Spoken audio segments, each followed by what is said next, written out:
Šiandien laukia nuostabus oras ir 10,5 kilometrų. Džiaugiuosi, kad visą laiką yra daug žmonių, daug norinčių, dairykitės į kairę, į dešinę, tikrai niekur kitur, nei Lietuvoje, nei Europoje, tokių vaizdų nepamatysite. Aš einu, ir tu irgi eini, mes eidami daromės. Šiais metais paruošėme tam tikrą staigmeną, kad dovanėlės ir skyliukai laukti mūsų keturvonių draugų, o grįžę į finišo tiesėje, nepamirškite savo sukauptų žingsnius iškeisti iki vaisių ir daržovių turguje.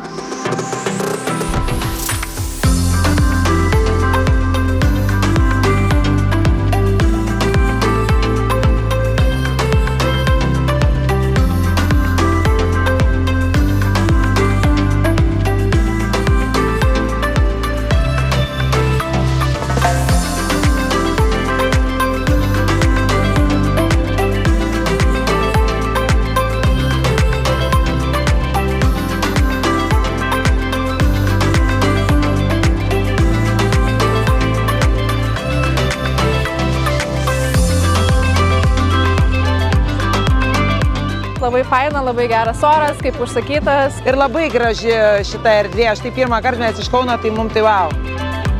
Pasportavom, pavaikščiojom ir gera nuotaika grįžtam į Kauną. 91 metų gimtadienis. Įkvėpimas yra, suprantate, tai norisi netgi skristi.